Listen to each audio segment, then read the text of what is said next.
اسرائیلی company کے soft where کے ذریعے عمران خان سمیت 50,000 صارفین کو جاسوسی کا نشانہ بنانے کی کوششوں کا انکشاف ہوا ہے۔ انسانی حقوق کے ادارے ایمنسٹی انٹرنیشنل اور فرانسیسی میڈیا گروپ کی 50,000 سے زیادہ فون نمبر تک رسائی حاصل ہوئی ہے۔ ان 50,000 سے زیادہ نمبرز کو ہیکنگ کا ہدف بنانے کے لیے منتخب کیا گیا تھا، اور اس میں پاکستانی وزیر اعظم عمران خان کے زیر استعمال رہنے والا ایک پرانا موبائل نمبر بھی شامل ہے۔ ایمنسٹی انٹرنیشنل اور فرانسیسی میڈیا گروپ فوربڈن اسٹوریز کی جانب سے کی گئی تحقیق کے مطابق ان فون نمبرز کو اسرائیلی کمپنی NSO کی جاسوسی کے سافٹ ویئر پیگاسس کو استعمال کرتے ہوئے نگرانی کا ہدف بنایا گیا تھا۔ فہرست میں شامل نمبروں میں سے 2 نمبر انڈیا کی دوسری سب سے بڑی جماعت کانگریس کے رہنما راہل گاندھی کے ہیں، جس سے ظاہر ہوتا ہے کہ وہ بھی نگرانی کے ممکنہ اہداف میں شامل تھے۔ اس کے علاوہ راہل گاندھی کے 5 قریبی دوست اور کانگریس سے تعلق رکھنے والے دیگر افراد کے نمبر بھی اس فہرست کا حصہ ہیں۔ اب سوال یہ پیدا ہوتا ہے کہ اسرائیلی جاسوس سافٹ ویئر NSO کیسے کام کرتا ہے۔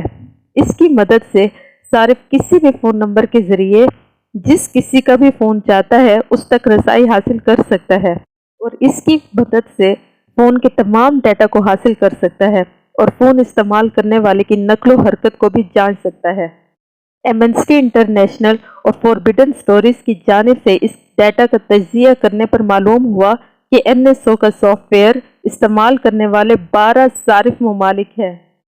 اور ان 12 صارف ممالک نے نہ صرف 21 ممالک میں کام کرنے والے کم از کم 180 صحافیوں کی نگرانی کرنے کے لیے ان کے نمبرز منتخب کیے تھے، بلکہ فون نمبرز کی اس فہرست میں حکومتی عہدیدار، کاروباری شخصیات، جج اور دیگر انسانی حقوق کے کارکنوں کے نام بھی شامل ہیں۔ تحقیق کے مطابق NSO کا استعمال کرنے والے صارف ممالک میں سعودی عرب، متحدہ عرب امارات، انڈیا، بحرین، آذربائیجان، میکسیکو اور دیگر ممالک شامل ہیں۔ تحقیق کے لیے ایمنسٹی انٹرنیشنل اور فوربڈن اسٹوریز نے 16 مختلف صحافتی اداروں کے ساتھ مل کر کام کیا، جن میں واشنگٹن پوسٹ، گارڈین، دی وائر اور دیگر ادارے شامل ہیں۔ تحقیق کی تفصیلات کے مطابق انڈیا سے تعلق رکھنے والے 1000 سے زیادہ نمبر جن کو جاسوسی کے لیے بطور ہدف چنا گیا تھا، ان میں کشمیری علیحدگی پسند رہنماؤں، پاکستانی سفارتکاروں، چینی صحافیوں، سکھ برادری سے تعلق رکھنے والے سماجی کارکنان اور کاروباری افراد شامل ہیں۔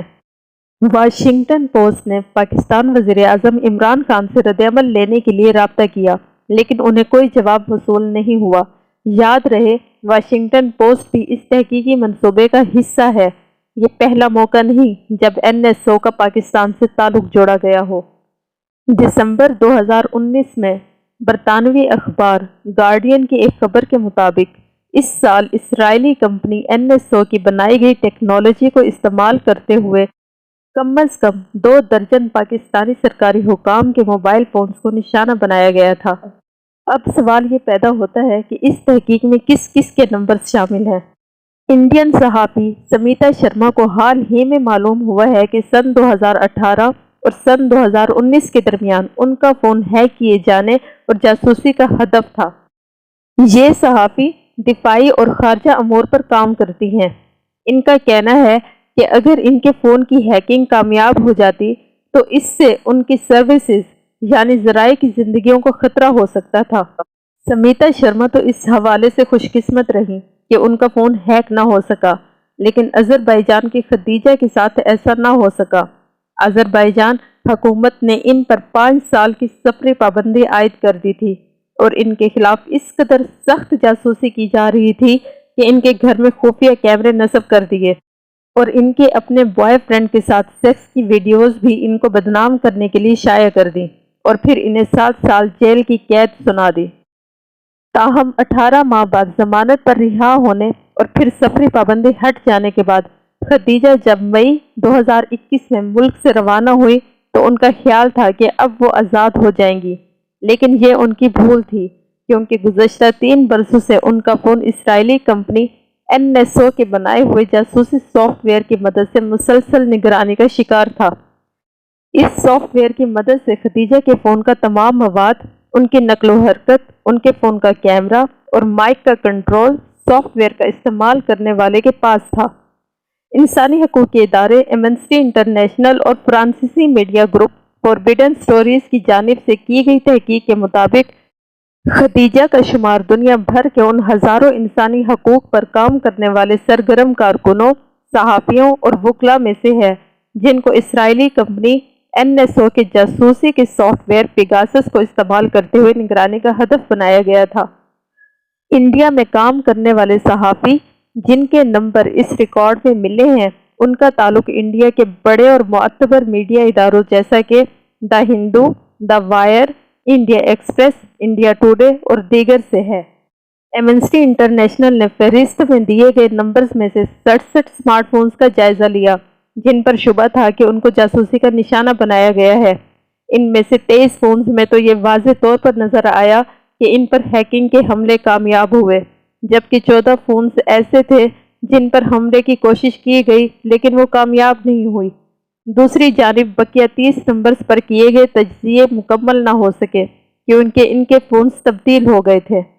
اب تک کی شائع کی گئی معلومات کے مطابق اس فہرست میں کم از کم 180 صحافیوں کے نمبرز شامل ہیں جن کا تعلق دنیا کے چند معتبر اداروں جیسا کہ AFP، CNN، new York Times, Al Jazeera اور دیگر مختلف اداروں سے ہے۔ اس کے علاوہ فہرست میں بڑی تعداد میں انسانی حقوق کے سلسلے میں کام کرنے والے کارکنوں کے نمبرز ہیں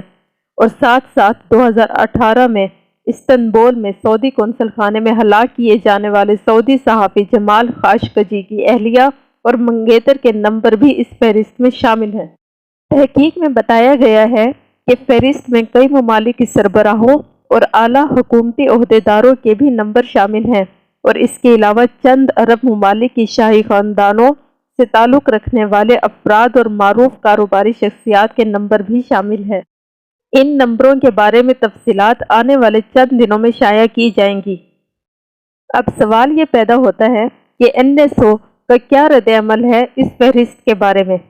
اسرائیلی کمپنی NSO گروپ نے فوربیڈن اسٹوریز اور دیگر میڈیا اداروں کو اپنا جواب جمع کروایا ہے جس میں یہ کہا گیا ہے کہ تحقیق مغالطوں اور غیر مصدقہ مفروضوں پر مبنی ہے اور انہوں نے زور دیا کہ NSO تو لوگوں کی زندگیاں بچانے کے مشن پر کاربند ہے۔ کمپنی کا کہنا ہے کہ ان کا سافٹ ویئر جرائم پیشہ عناصر اور دہشت گردوں کے خلاف استعمال کرنے کے لیے بنایا گیا ہے اور وہ پیگاسس سافٹ ویئر صرف اور صرف ان ممالک کے عسکری اداروں، قانون نافذ کرنے والے اداروں اور خفیہ ایجنسی کو فروخت کرتے ہیں جن کا انسانی حقوق کا ریکارڈ اچھا ہوتا ہے۔ ادھر انڈین حکومت نے بھی ان الزامات کی تردید کرتے ہوئے کہا ہے کہ ان دعووں کا حقیقت سے کوئی تعلق نہیں ہے کہ انڈین حکومت چند مخصوص لوگوں کی نگرانی کر رہی تھی۔ ہم اس بات پر پورا یقین رکھتے ہیں کہ آزادی اظہار رائے بنیادی حق ہے اور ہمارے جمہوری نظام کی بنیاد ہے۔ واضح رہے کہ ماضی میں انڈین حکومت نے اس دعوے کی تردید کی تھی کہ وہ NSO کے صارف ہیں، تاہم اس سے قبل پیگاسس کے بارے میں کی گئی رپورٹنگ سے یہ بات سامنے آئی تھی کہ 2019 میں کم از کم 121 افراد کو انڈیا میں نگرانی کا نشانہ بنایا گیا تھا۔ واٹس ایپ نے بھی 2019 میں NSO کے خلاف قانونی چارہ جوئی شروع کی تھی جس میں انہوں نے الزام لگایا تھا کہ کمپنی نے 1400 موبائل فونز کو اپنے پیگاسس سافٹ ویئر کے ذریعے نشانہ بنایا تھا۔ دوسری طرف یہ سوال کیا جا رہا ہے کہ پاکستان اور NSO کا کوئی تعلق ہے۔ دسمبر 2019 میں برطانوی اخبار دی گارڈین کی ایک خبر کے مطابق اس سال کے اوائل میں اسرائیلی کمپنی NSO کی بنائی گئی ٹیکنالوجی کو استعمال کرتے ہوئے کم از کم 2 درجن پاکستانی سرکاری حکام کے موبائل فونز کو نشانہ بنایا گیا تھا۔ خبر کے مطابق یہ واضح نہیں تھا کہ اس حملے میں کون کون ملوث ہے، لیکن خدشہ ظاہر کیا گیا تھا کہ ممکن ہے کہ پاکستان کا روایتی حریف انڈیا اس کے پیچھے ہو، لیکن اس وقت پاکستانی حکام نے اس ہیکنگ کے بارے میں لا علمی کا اظہار کیا تھا۔ اس واقعے سے ایک ماہ قبل نومبر 2019 میں پاکستانی وزارت انفارمیشن ٹیکنالوجی اینڈ کمیونیکیشن کی جانب سے جاری کیا گیا ایک خفیہ مراسلہ منظر عام پر آیا جس میں کہا گیا کہ وہ سینئر حکومتی اہلکار جو کہ حساس عہدوں پر فائز ہے وہ میسیجنگ ایپ واٹس ایپ پر سرکاری دستاویزات نہ بھیجیں، اپنے واٹس ایپ کو تازہ ترین اپڈیٹ کے ساتھ استعمال کریں اور 10 مئی 2019 سے پہلے خریدے گئے اپنے موبائل فون کا استعمال ترک کر دیں۔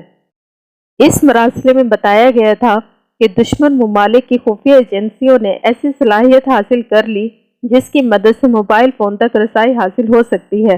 اور کہا گیا کہ ایک اسرائیلی کمپنی NSO کے سافٹ ویئر کی مدد سے 20 سے زائد ممالک میں صارفین متاثر ہوئے ہیں، جس میں پاکستانی صارفین بھی شامل ہیں۔